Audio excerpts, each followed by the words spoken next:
Greetings, and welcome to the PDS Biotech Head and Neck Cancer KOL Roundtable. At this time, all participants are in listen-only mode. A question-and-answer session will follow the formal presentation. You may ask a question at any time by typing it into the Ask a Question feature on the left side of your screen. As a reminder, this conference is being recorded. It's now my pleasure to turn the call over to Dr. Lauren V. Wood, Chief Medical Officer for PDS Biotech. Dr. Wood, please proceed. Good morning, everyone, and welcome to PDS Biotech's Head and Neck Cancer KOL Roundtable webcast. With me today are Dr. Neil Gross from the University of Texas MD Anderson Cancer Center, Dr. Catherine Price from the Mayo Clinic Comprehensive Cancer Center, and Dr. Jared Weiss from the UNC Lineberger Cancer Center. I will provide formal introductions in a moment. But before we begin, I would like to caution listeners that comments made during this webcast may include forward-looking statements within the meaning of the federal securities laws, including the safe harbor provisions of the Private Securities Litigation Reform Act of 1995. These forward-looking statements involve material risks and uncertainties, and the company's actual results may differ materially. For a discussion of these risk factors, please refer to PDS Biotech's SEC filings. Investors, potential investors, and other listeners are urged to consider these factors carefully in evaluating the forward-looking statements and are cautioned not to place undue reliance on such forward-looking statements. Please note that the content of this webcast contains time-sensitive information that is accurate only as of the date of the live broadcast, October 26, 2022. Except as required by law, the company undertakes no obligation to revise or update any statement to reflect events or circumstances that take place after the date of this call. It's also important for all attendees to be aware that PDS Biotech is the sponsor of this roundtable and webcast. Each panelist is speaking on behalf of PDS Biotech under the terms of a consulting agreement, and all information presented is consistent with FDA guidelines. With me today are a distinguished group of cancer researchers who it is my distinct pleasure to introduce. Again, all of these researchers are consultants for PDS Biotech. Dr. Price has had some challenges connecting with us by video, but she is present for the webcast and is part and will participate by audio. So again, we thank you, Dr. Price, for your presence, Dr. Weiss, and Dr. Gross. Dr. Neil D. Gross is a dedicated surgeon and scientist with a passion for service, individualized cancer care, and cancer research. He completed a head and neck surgery and oncology fellowship at Memorial Sloan Kettering Cancer Center and has since developed an international reputation as a thought leader in head and neck cancer. He has published extensively and has served in many service and leadership roles nationally and internationally. Dr. Gross currently serves as professor, director of clinical research, and head of the oropharynx section in the Department of Head and Neck Surgery at MD Anderson Cancer Center. His clinical and research interests focus on improving functional outcomes using transoral robotic surgery, also known as TORS, for HPV-associated oropharyngeal cancer and neoadjuvant approaches to aggressive cutaneous squamous cell carcinomas. Dr. Gross is an expert in the development and execution of surgeon-led clinical trials. Dr. Catherine A.R. Price is a medical oncologist and associate professor of oncology in the Division of Medical Oncology at Mayo Clinic in Rochester, Minnesota. She specializes in the treatment of head and neck cancer and is the co-chair of the Head and Neck Cancer Disease Group at the Mayo Clinic. A graduate of Harvard University and Mayo Medical School, she completed her internal medicine residency at the Mayo Clinic in Rochester, Minnesota, and an oncology fellowship at Memorial Sloan Kettering Cancer Center. She returned to Mayo Clinic Rochester as a head and neck medical oncologist.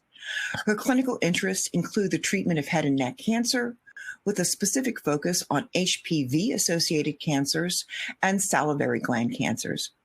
In addition to her work in oncology, she is the diversity and inclusion leader for medical oncology and works with the Mayo Clinic Center for Health Equity to decrease health disparities and increase access to cancer clinical trials for minority and underserved populations. She has a specific interest in promoting education and awareness regarding HPV vaccination and works with local and regional healthcare providers and community groups in this effort. Finally, Dr. Jared Weiss received his undergraduate degree from Brown University and medical degree from Yale University. He completed his residency at Harvard's Beth Israel Deaconess Medical Center, then a fellowship at the University of Pennsylvania. He is currently a professor of medicine at University of North Carolina's Lineberger Comprehensive Cancer Center, where he also serves as the section chief of thoracic and head and neck oncology.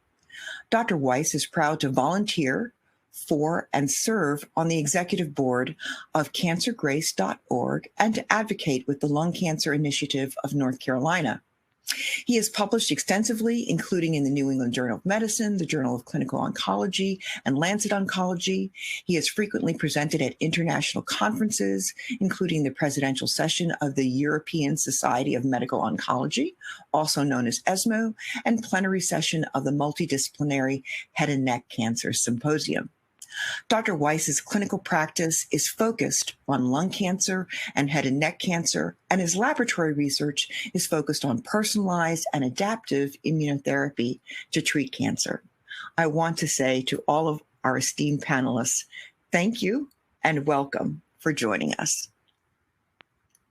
Over the next hour, we will be discussing the future of treatment of head and neck cancer. Dr. Gross will open our session by reviewing current treatment approaches for head and neck cancer. Dr. Price will then follow and expand on the unmet medical needs in the space. Dr. Weiss will close our session by reviewing the data to date for PDS Biotech's lead asset, PDS-0101, in the treatment of head and neck cancer. At the end of the presentations, we will open the discussion for a question and answer session. If you have a question and would like to submit a question during the presentation, please feel free to type it into the open text field at the bottom of your screen and hit the submit button. For those of you who would like to ask a question directly, please hit *1 on your keypad. With that, I would now like to turn the meeting over to Dr. Neil Gross. Neil? Hi, Lauren. Thank you so much for having me part of the meeting, and it's a pleasure to be able to share my experience with head and neck cancer and to be part of this really esteemed roundtable discussion. So I've been tasked with just giving an overview of head and neck cancer, and I think the first thing to highlight is that when we talk about head and neck cancer, it's very different than other cancers. So it is a region. It's based on a region of the body rather than a specific organ. So as opposed to lung cancer or bladder cancer, head and neck cancer typically encompasses a large number of cancer subsites. But for the most part, I'll be focusing on cancers that affect the throat or oral pharynx. And the reason for this is because we see a significant number of these cases. This really dominates the patient population in our clinics currently. And it's a ripe opportunity for targeting new treatments. So head and neck squamous cell carcinoma has been around for a long time. This is the 14th president of the United States, Ulysses Grant, who died of tonsil cancer. But what's important to know is that he was a chain smoker and an alcoholic, and really, I think, highlights the face of head and neck cancer in years past. But what we've noted over the last several decades is a real profound epidemiologic shift. So patients who present now still present with a neck mass, a painless neck mass. That's the most common presenting symptom, but different than patients from years before.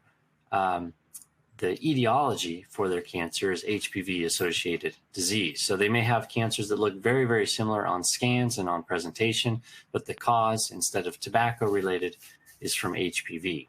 And this is really the dominant patient population that we see in our clinics today.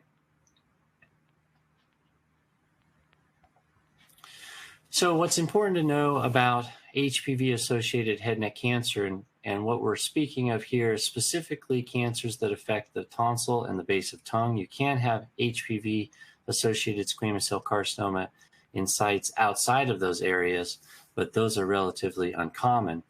But you can see in the slide here in panel A that the number of oropharynx cancer cases is rising steadily and has done so for a number of years, but will continue to do so for the decades to come. And it's predominantly in men, but we're seeing a similar increase in women, although the absolute numbers are fewer. This highlights that it's predominantly a disease affecting white men and women. And what's really very pronounced in the slide here is you can see the almost asymptotic curves in the increase in incidence in patients whose age is greater than 45. So patients who are in the younger categories are much more likely to be vaccinated. And in the future, the incidence of disease is blunted for that group. But for the next several decades, we'll expect to see a significant increase in the number of these cases coming through our clinic, on top of the high number that we already see. And for this reason, HPV-associated head and neck cancer now makes the top 10 list of estimated new cases in the US every year. The database includes or lumps together oral cavity and oropharynx cancer cases, but you can see here that is approximately 4% of the new cases diagnosed in the US currently. And this will just continue to kind of jump up this list over the years to come as we see more and more of these oropharynx cancer cases in our clinics. I want to highlight that there's a different biology or different pace of disease for patients who have HPV-associated oropharynx cancer compared to those with tobacco-associated cancers. And this, I think, slide highlights that quite well. So this is a patient who noticed something didn't feel right in the back of his throat and took a selfie of his tonsil, you can see here on the left. That in and of itself highlights the difference in the patient population. They tend to be younger and more technologically savvy. But you can see this was in 2013. And then a year later, he noticed that it was a little bigger and took another picture and continued taking pictures throughout 2014 and then in 2015. And then ultimately came to see me in June of 2015 when his tonsil was considerably larger. What's very different about this disease then compared to tobacco-related diseases is the protracted course of disease. So tobacco-related cancers progress in the matter of just a few months, whereas HPV-associated cancers can sometimes progress more slowly. And that is important to know, that the behavior can be different for this group of patients. So what are the current treatments for head and neck cancer, and specifically HPV-associated cancers of the tonsil and base of tongue? Well, it's really the same treatments that we have for all head and neck cancers. Most patients present with disease that will require multimodality treatment. So the most common treatment approach for patients with this disease is concurrent radiation and chemotherapy over about 7 weeks. There are some patients who are amenable to an upfront surgical approach, and these patients may be dispositioned to adjuvant radiation or adjuvant chemoradiation depending on pathology. And then a smaller number of patients are started with upfront chemotherapy.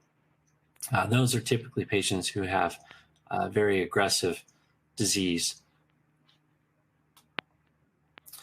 I want to highlight the toxicity of treatment. And this is an article that was published by a patient he was a photographer working for the New York Times and published his own experience going through treatment for head and neck cancer. The title of his article was "A Hell I Wasn't Ready For." And I think the article and the pictures that were included really highlight the experience of the patients. It is an intensive treatment. This is a radiation mask that is used for patients. You can see an oral splint. And this is the picture of the patient here. You can see radiation damage to the skin. And you can see him holding his head with a cotton ball on his ear because of pain. And I highlight this because patients really have significant morbidity going through treatment. It is intense. And it is not just intense during treatment, but the long-term survivorship issues can also be dramatic. And for this reason, rates of depression and suicide are the highest among patients with head and neck cancer compared to other solid tumors. The reason for this is these cancers are kind of right in the middle of everything. It's where patients eat, it's where they speak, it's where they swallow, it's where they're seen. So the impact on quality of life cannot be underestimated for this disease. Now, a lot is said about the improved prognosis of patients who have HPV-associated carcinoma. So we know that these patients fare better than patients who have tobacco-related cancers. And because of the significant impact on quality of life, most of the treatment strategies involve some form of de-escalation. These are two studies that were published back-to-back in 2019, comparing radiation and cisplatin, which is the current standard of care, to radiation and cetuximab. Both were negative trials. These studies showed decreased survival in patients treated with the de-escalated strategy. There's also study with de-escalated strategies using surgery, study out of Mayo that I'm sure Dr. Price is very familiar with, a multi-center trial led through the ECOG 3311, and Suyam's trial using reduced dose radiation. So all of the current trial strategies for this disease are some form of de-escalation, although there are risks of undertreatment with de-escalation. So putting this together, we know that there is a baseline incidence of disease that is increasing and will continue to increase for decades to come. With that, we'll see treatment failures. That can be as high as 20% of patients or higher will fail treatment. And because this disease is more protracted, meaning patients can live longer with recurrent or metastatic disease, that will increase the absolute number of patients that we see. And finally, with the increasing use of circulating tumor DNA, we'll be finding minimal residual disease. We'll be detecting recurrence of disease, metastatic disease earlier in the future than we are now. And you put these together, and it's a large number of patients that we'll see in the future who have recurrent metastatic or HPV-associated head and neck cancer. And because of this, I think it's a real opportunity for intervention. And it's one of the reasons I'm excited to be part of this group. So with that, I think I'll turn it over to you again, Dr. Wood, and to Dr. Price for her portion of the presentation. Thank you so much, Dr. Gross. I appreciate it greatly. Catherine, since you are only on audio connection, you just let me know when to advance your slides and we'll continue. Thank you, Dr. Wood and Dr. Gross. Good morning, everyone. It is really a great pleasure to be here this morning and to be part of this discussion. So over the next few minutes, I'll build on some of the themes that were introduced by Dr. Gross and speak to some of the unmet medical needs in head and neck cancer. That's certainly a big topic. I will be focusing on HPV cancers and those patients in the recurrent and metastatic setting. Next slide. Many people on this call are aware of the data that was published in 2010 in the New England Journal of Medicine. We have known since that time very clearly that survival outcomes for patients with HPV head and neck cancer is significantly improved over those with HPV negative head and neck cancer. This is certainly a very good thing, but it, I think, presents a false picture where sometimes we can be overly optimistic and reassure patients that this is a curable cancer, when the reality is over time, about 20 to 30% of patients, depending on their disease characteristics, will develop a recurrence after curative intent treatment. And patients are at risk for different reasons. There's a lot of data and work that has gone into identifying patients who would be at increased risk. Some of the notable risk factors include increased number of involved cervical lymph nodes or advanced T-stage tumors.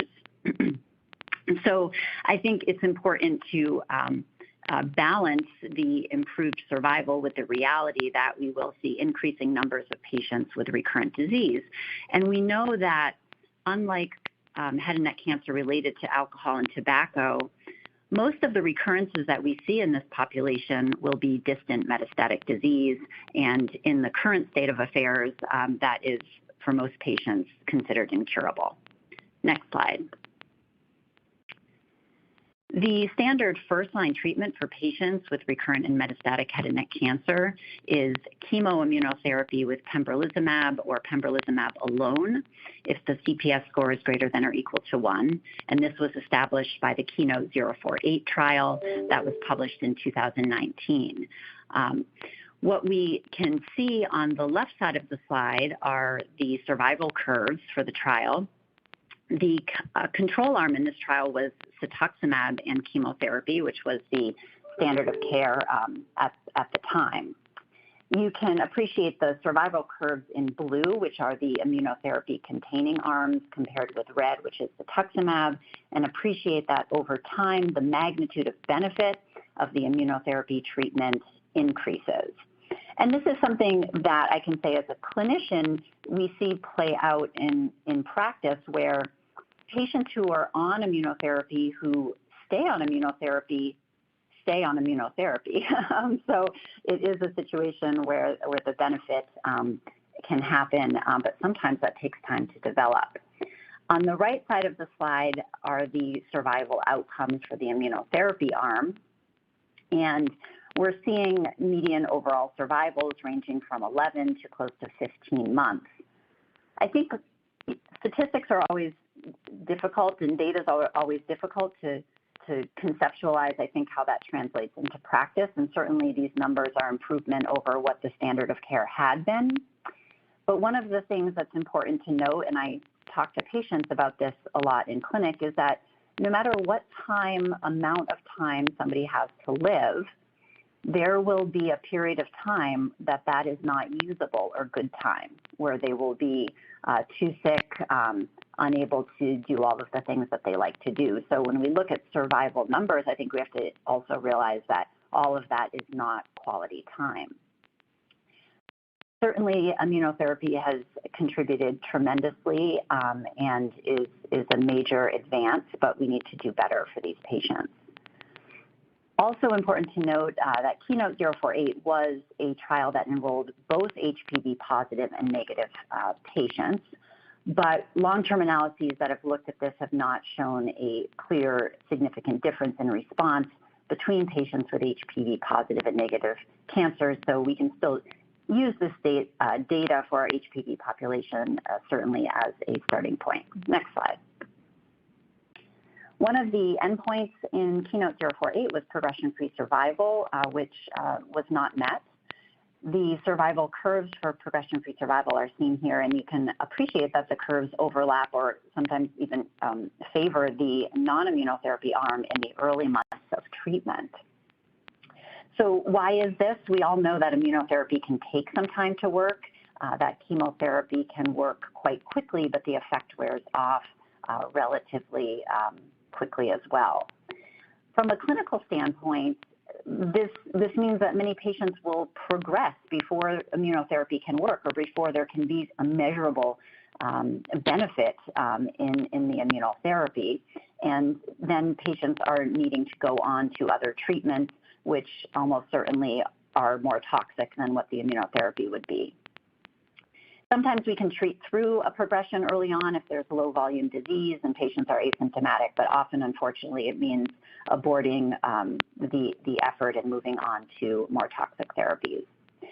From a research standpoint, I think this represents a tremendous opportunity to find therapies that will work quicker, immunotherapy-based treatments ideally that will start working quickly to overcome this initial drop-off and initial early progression. Next slide. Dr. Gross spoke to this a little bit already, that the HPV population is a bit different from the historic head and neck cancer population. These patients tend to be younger, are mostly male, and carry with them fewer comorbidities and fewer medical issues from long-term exposure to tobacco and alcohol. So again, trying to take all of this data and what does it mean in real life? Well, it means that these are patients like anybody on this call, and patients that are often in the middle of careers and raising families, really in the prime of their life. And we truly need to find better treatments that will allow patients to continue living their life to the fullest. Next slide.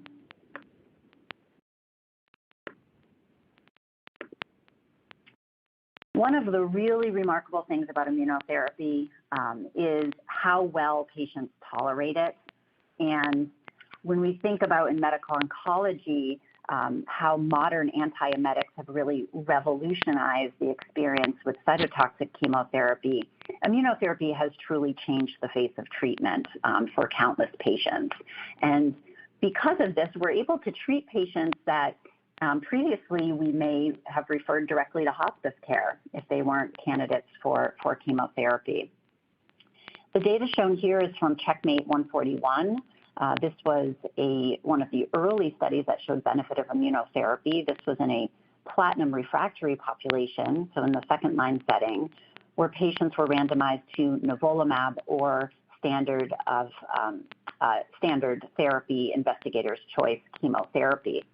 Nivolumab did improve survival outcomes, but if you focus on the bottom part of the graph, the investigators had been measuring quality of life throughout the treatment, and patients who received immunotherapy did not have a significant decline in their functioning and quality of life, whereas those who received chemotherapy did have a quality of life decline. And I really cannot underscore the importance of this, and that we should really be building our therapies with this in mind. Next slide. So if we take all of this together, looking at unmet needs in the recurrent metastatic population, well, of course, curative treatments would be fantastic. We're not there yet. That should be the ultimate goal. And hopefully, as our science continues to improve and our immunotherapy improves, that perhaps we will be able to cure some patients even in the face of metastatic disease.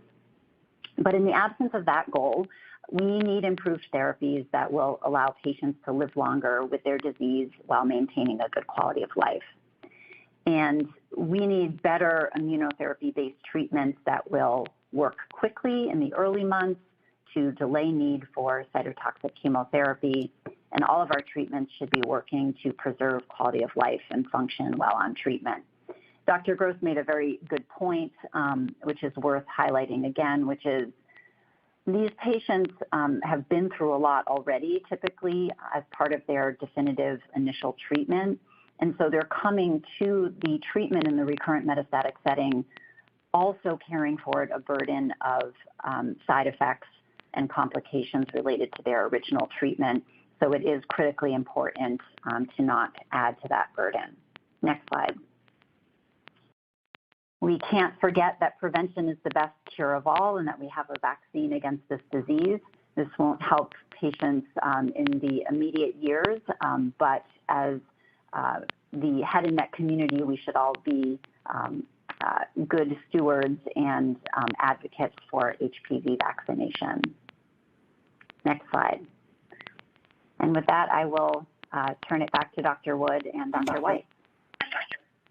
Thank you so very much, Dr. Price. We'll now conclude with Dr. Jared Weiss, who will discuss PDS-0101 for the potential treatment of HPV-16 positive head and neck cancer. Jared? So we have a question that's actually the perfect transition between these talks. And so if no one objects, I'm going to actually take that first. The question is, how would you describe the overall physician community's ability to keep patients on immunotherapy both early on and long-term? Specifically early on, is the community well-versed in knowing to keep patients on versus early pseudoprogression and beyond, et cetera? The quick answer is that in contrast to melanoma, pseudoprogression in head and neck cancer is rather rare. The overwhelming majority of perceived perception is real and not pseudo. And this comes to the shape of the PFS curves that Dr. Price shared with you. The inspiration that pembrolizumab and other PD-1 agents offered us is that possibility of durable control. For very good human reasons, we're all obsessed with the tail of the curve. It's what patients want. It's what we want for them. The inconvenient truth about those PFS curves is the left side of them, which is a cliff. Dr. Price showed you PFS and OS data, which is exactly the right thing to do when you have mature data, a la Keynote 48. But in reflecting on that study, and in transitioning to the data that I'll share with you, the data I'm going to share with you is very early stage data. And so when you're looking at small numbers of patients early on in the experience, you start with response rate. And I want to set the stage in answering this question and setting the stage for what I'll share with you to just remind you what the response rates in Keynote 48 were. So for patients that were CPS positive but low, which is to say 1 to 19%, you had a response rate of 15% in Keynote 48. And for the more enriched population of a CPS that was at least 20, that rose to 23%, right? So that's our baseline that we are attempting to improve upon. But please do not take that as an intended cross-trial comparison, but this is how you power non-randomized studies against a null hypothesis from historic baseline. So here's the study design. This is a phase 2 study with 2 patient groups and done in 2 stages. So the first cohort to open, and therefore the data I have earlier and to share with you, are from the checkpoint inhibitor naive patients. This is a 2-stage design, and I will have data for you on the first stage. Subsequently, an additional cohort was opened for checkpoint inhibitor refractory patients, an important question, but for one which we do not yet have available data. As mentioned earlier, the response rate was the primary endpoint of each of these groups. And here's the core outcome that we were able to share at ASCO. I'm sure you're all familiar, but just to make sure, this is a waterfall plot. So any growth per RECIST system is expressed as a vertical bar above 0, and any diminution in cancer is demonstrated as a vertical bar going down. And we define response as a 30% reduction in disease by the RECIST system. This waterfall is color-coded with the complete responses shown in green, a very rare event with standard of care, and partial responses shown in blue. We have an overall response rate of 41% here, and a disease control rate of 76.5%. For transparency, I have indicated for you with asterisks the CPS levels. Those shown with asterisks are the CPS high patients. All other patients are CPS 1 to 19. And I will avoid making cross-trial comparisons that are inappropriate, both because of the small early nature of this data and because Lauren would cut me off for regulatory reasons. But you have full transparency to slice and dice this however you want. And in my opinion, there's no way that you can slice and dice it and make this anything other than a good early signal. And this does, consistent with that opinion, this does formally move us on to the second stage. This is favorable data. At what toxicity cost, right? Anytime you add anything to the standard of care, that's the critical question to ask. And I think to anyone with a clinical background, this profile is rather similar. Most patients treated with pembro alone or pembro plus something else in studies will have some kind of treatment emergent adverse event in the majority of patients. But I note for you here that the majority are low grade. And in my opinion, as a clinician, this is a profile I'm rather familiar with. What I would love to show you, but cannot show you for a very happy reason, are curves.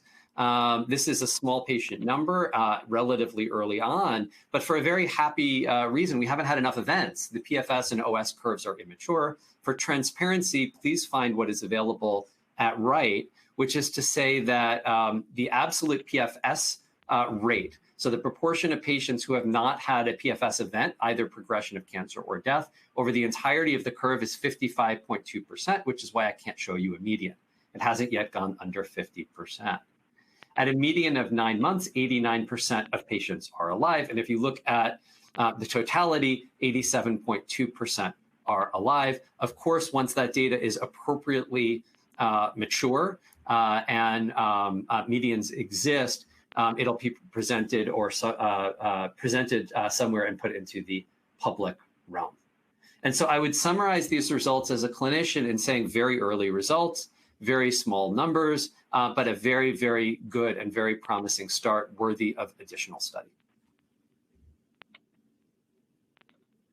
And with that, I will pass this over to Dr. Wood for closing remarks and panel discussion.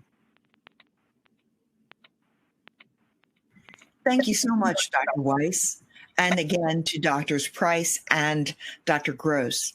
As we kick off our panel discussion, I'd like to ask a couple of questions before we take additional questions from our listeners. It really is important, I think, for our listeners to understand how knowing that a head and neck cancer is associated with HPV, how that HPV status affects your initial treatment approach for those patients, as well as your approaches in the recurrent metastatic setting. So if you all could just speak and weigh in regarding that, I think that would be very informative.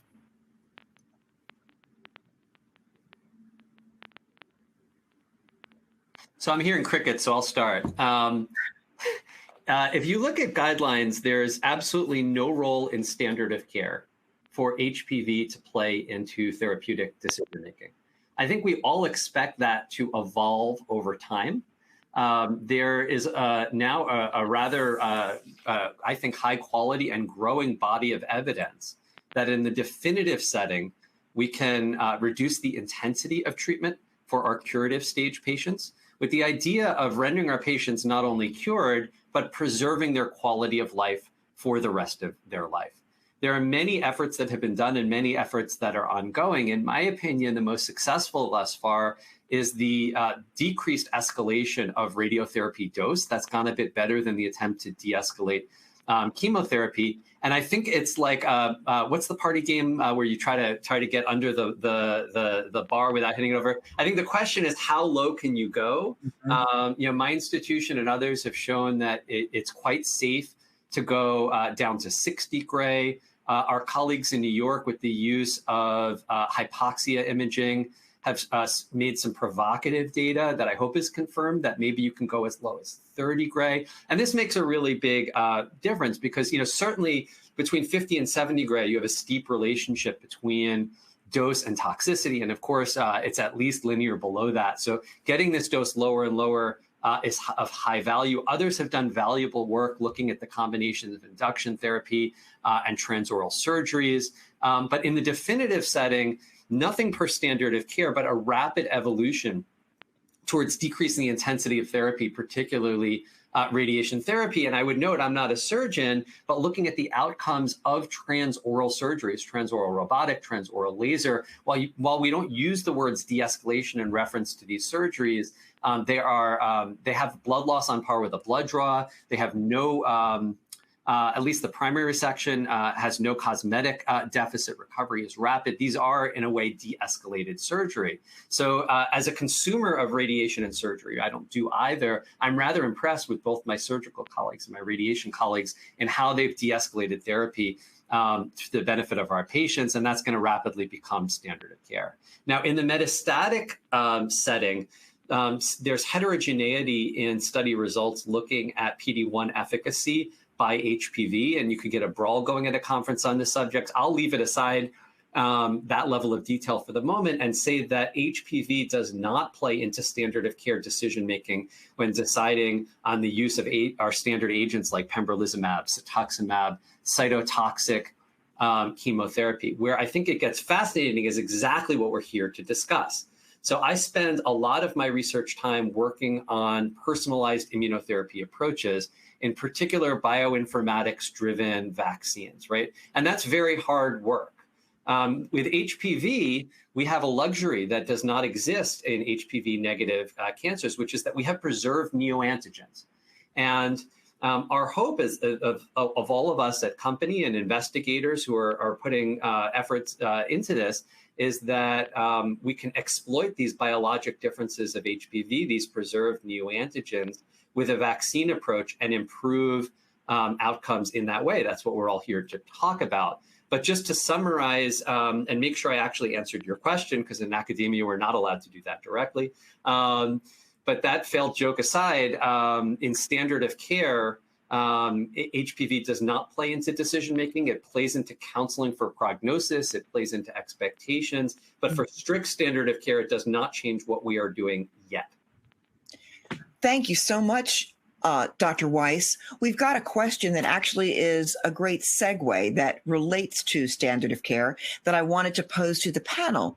And that is when we think about differentiating activity of new interventions, what is the best measure of efficacy that we would like to see to differentiate newer treatments against the standard of care? What kind of outcomes would be differentiating over the standard of care in this disease? So this is Catherine. I can start with this one. I mean, on a very high level, of course, we're looking for prolonging life and prolonging good quality of life and keeping people from getting into trouble from cancer-related side effects and morbidity. But I think it's more difficult than that. And Dr. Weiss highlighted the response rates of immunotherapy. And I think, you know, one of the things we struggle as in clinical practice is, you know, there's a discrepancy between the response rates that we're measuring and then what can happen with survival with some of these patients. And so it's really, response rate is a very poor marker, and we need to be thinking of other ways to move away from it.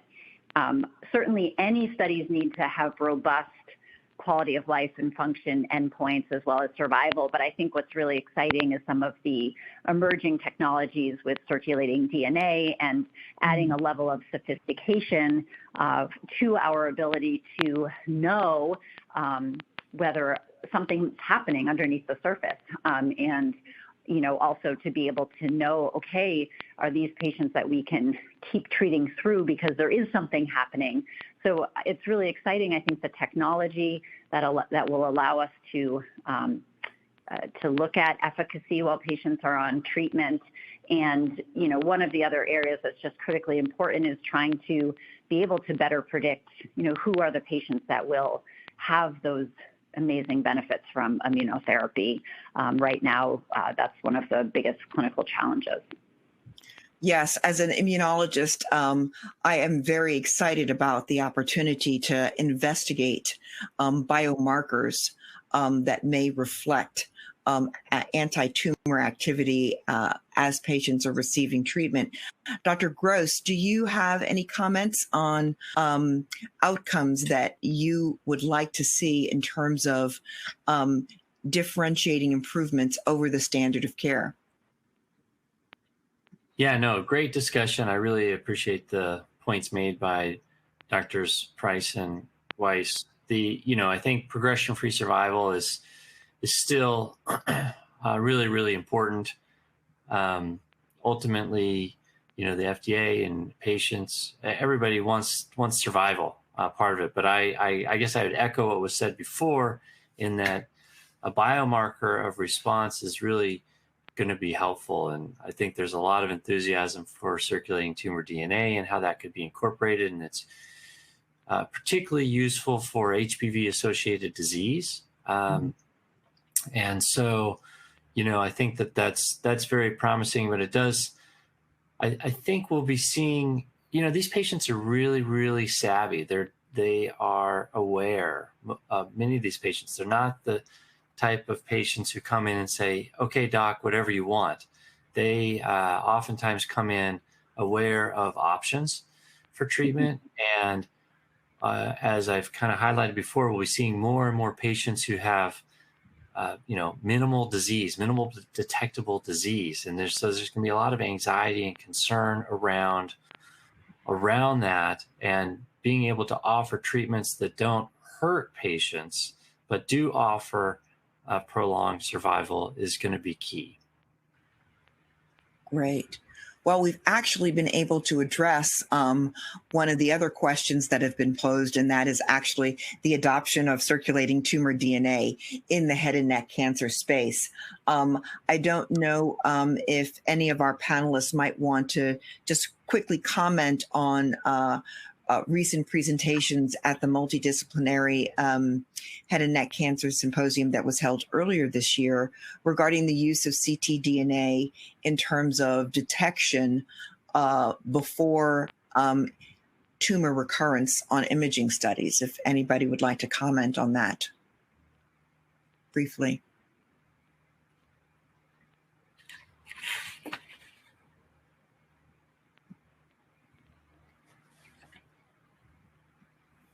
I can comment on that a little bit. I think it's the ability of the circulating DNA to detect potential recurrence, and the positive predictive values are very exciting. So I think that it is potentially a very useful tool, and there's both ongoing studies looking at this, and also we're seeing this increasingly used in clinical practice through commercially available tools.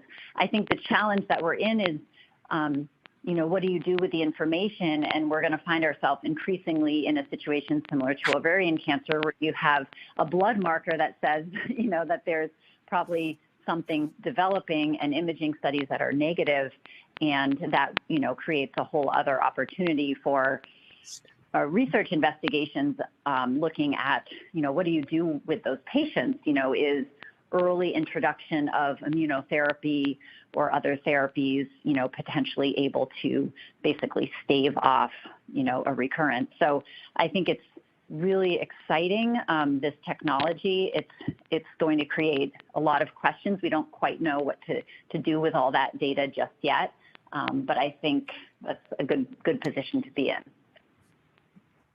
Thank you so much.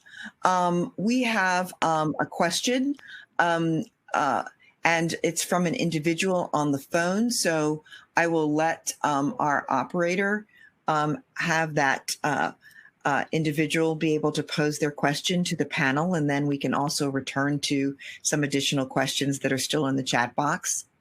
Thank you. Certainly. Our next question is coming from Kalpit Patel from B. Riley. Your line is now live. Yeah, hey, good morning. Great presentation, and thanks for taking the question.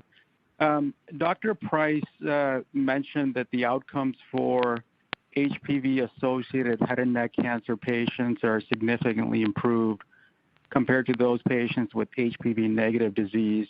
I guess we know that PDS0101 is being advanced in HPV positive patients only. So what would be the bar in the KOL's opinion for those patients?